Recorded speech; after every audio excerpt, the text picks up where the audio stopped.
I know I'm a little bit late to the party, but UFC 308 is an absolute banger, and I wanted to give my thoughts on the entire card because I wanted to talk about this, man. I've been focusing on making the full card breakdowns, the betting guides, but I wanted to get those out first, but this video can wait. This video can last, so if you are interested, you can hear my thoughts on the UFC 308 card, and as always, I would love to know what you think about it down below afterwards. Hello, everybody, and welcome back to another video. If you are new here, my name is Kyle. I'm your guy with many YouTube channels.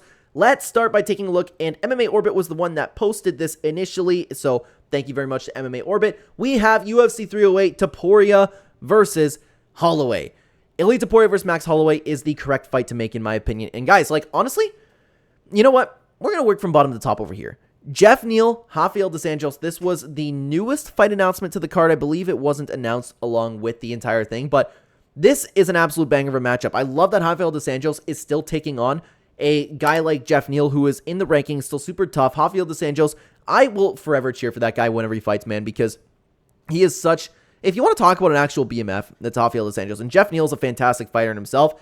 I don't believe that Geoff Neal is necessarily championship material, but he's a very, very respectable opponent. Now, a secret banger of the card, Lerone Murphy versus Dan Ige.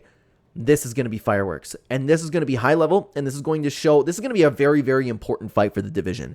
I have been a big fan of Dan Ige for a long time, and I love that Dan Ige is getting more love since UFC 300. That was or not UFC 300, UFC Fight Week, and that was a fantastic thing to see for Dan Ige. So I love that he's actually getting the recognition that he's been deserving for so long, in my opinion, and he's taking on another tough fight in Lerone Murphy.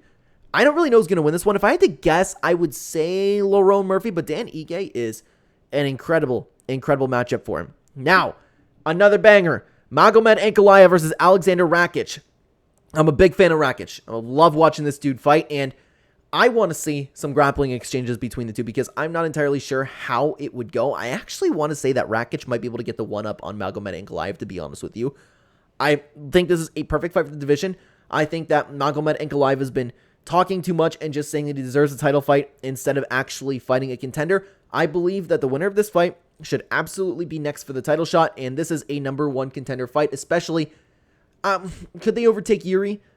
No, I don't think so. I think Yuri should remain the #1 contender, but I believe the winner of this should absolutely 100% be next for Alex Pereira, even if Alex Pereira decides to go up to heavyweight and challenge Tom Aspinall.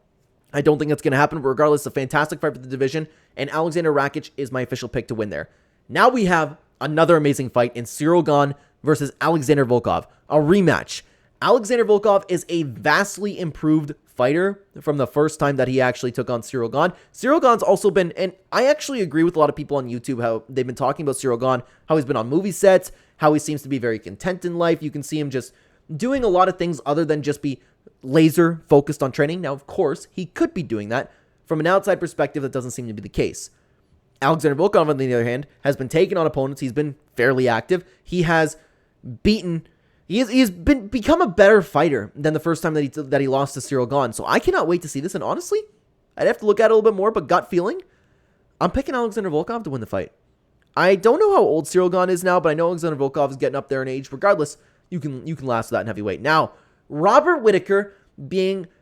If there's one fighter, guys, that deserves to have love from the MMA fans, it should be Robert Whittaker.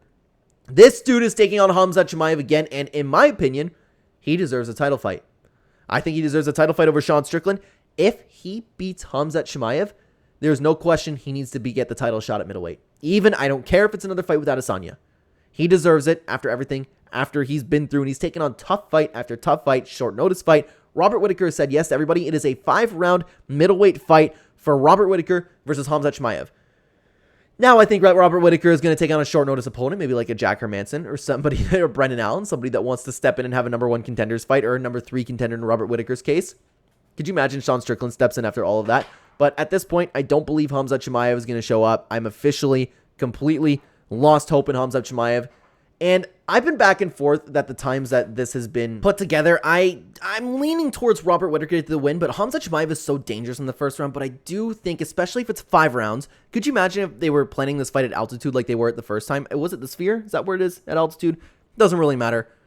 Khamzat Chimaev, we figured out, has a major gas tank issue, and I think that Robert Whittaker has enough heart, strength, and defense to get over the first round of Khamzat Chimaev, and then Robert Whittaker throughout rounds 2, maybe, I think definitely rounds 3 to 5, will pick apart Khamzat Chimaev and even maybe get a finish, and then Robert Whittaker will look like one of the most badass fighters to ever exist. And then we finally have the long-awaited matchup between Ilia Topuria and Max Holloway. This is the right fight to make, in my opinion. I feel bad for Volkanovski, as Volkanovski is one of my favorite fighters. He doesn't deserve another rematch.